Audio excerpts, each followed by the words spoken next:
Assalamualaikum warahmatullahi wabarakatuh. Apa kabar ustazah yang ada di rumah, Mbak yang Putri maupun Putra. Hari ini pembelajaran jarak jauh kita adalah untuk kelas 8 mata pelajaran pendidikan Pancasila dan kewarganegaraan.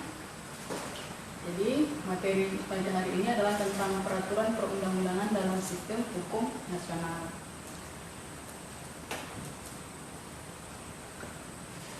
Adapun tujuan pembelajaran materi ini adalah yang pertama menjelaskan kedudukan peraturan perundang-undangan dalam sistem hukum nasional.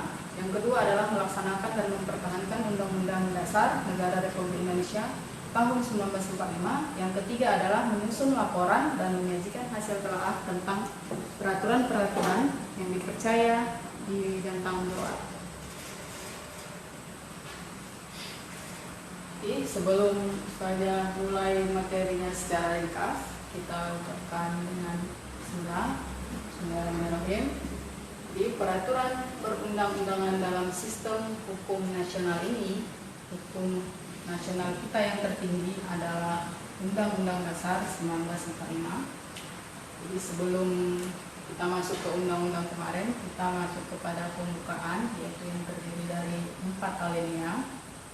Jadi peraturan ini di mana-mana pasti ada peraturan, baik di sekolah maupun di rumah. Jadi kalau di sekolah itu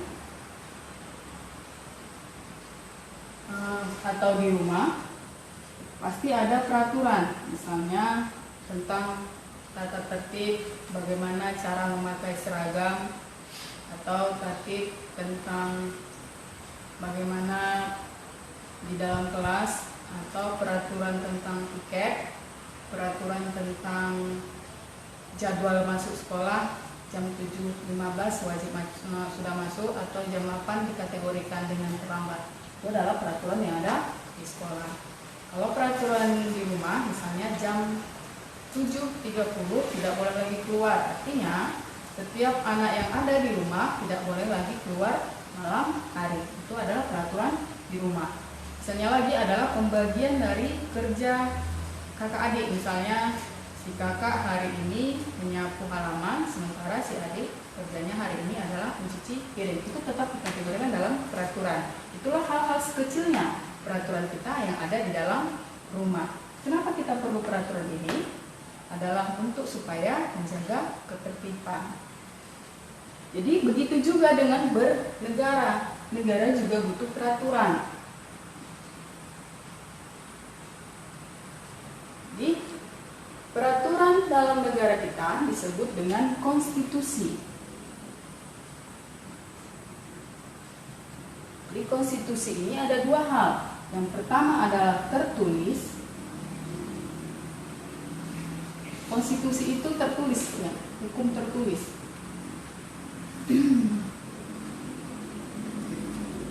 Yang kedua adalah konvensi. Adalah tidak tertulis. Jadi hukum tertulis kita itu adalah Undang-Undang Dasar tahun 1945.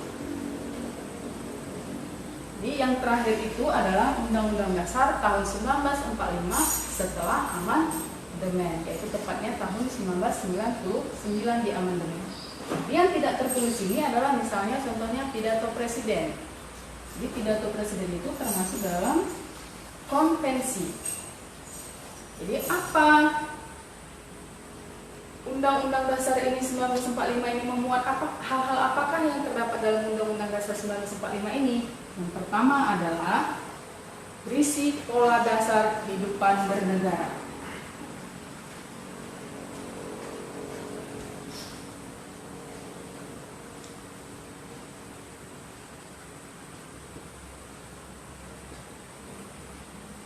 Di Undang-Undang Dasar 1945 itu berisi pola dasar kehidupan bernegara. Yang kedua adalah semua peraturan perundang-undangan tidak boleh bertentangan dengan Undang-Undang Dasar.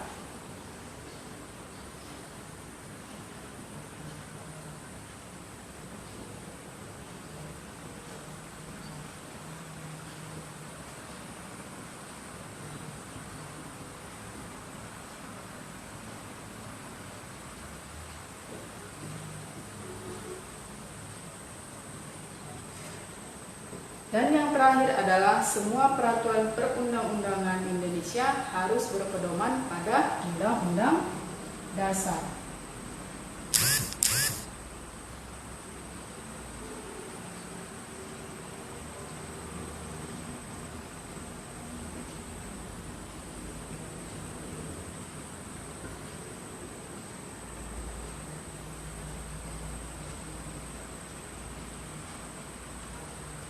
Jadi semua masyarakat yang ada di Indonesia, bangsa Indonesia ini harus patuh terhadap Undang-Undang Dasar 1945 yang akan mengarahkan pada kehidupan yang tertib dan teratur sehingga mempermudah dalam mencapai masyarakat yang sejahtera. Sebaliknya, jika Undang-Undang Dasar Negara Republik Indonesia ini tidak dipatuhi, kehidupan bernegara akan mengarah pada ketidakharmonisan. Akibatnya akan terjadi kerenggangan dalam masyarakat, yang lebih jauhnya terjadilah perpecahan dalam negara.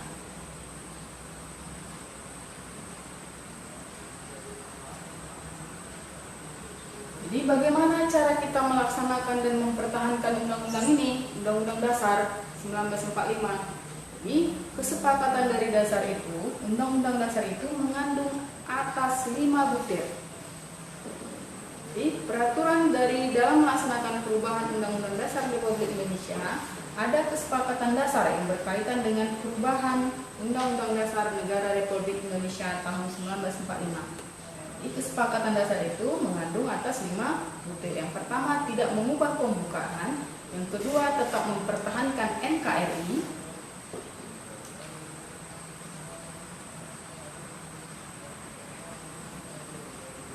Yang pertama adalah tidak mengubah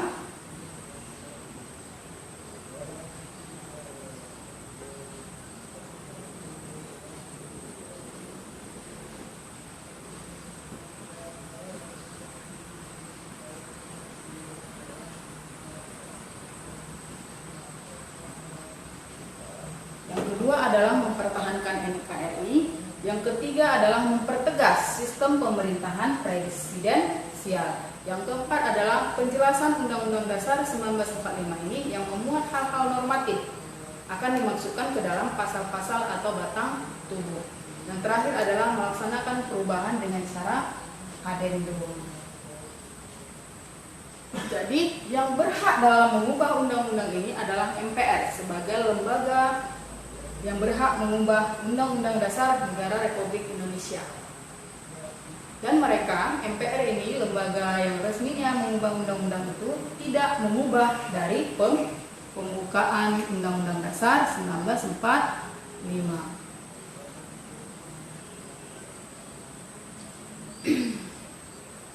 Jadi kesepakatan MPR tertuang dalam Ketetapan MPR nomor 9 MPR tahun 1999 bahwa pembukaan Undang-Undang Dasar Negara Republik Indonesia tahun 1945 tidak akan diubah.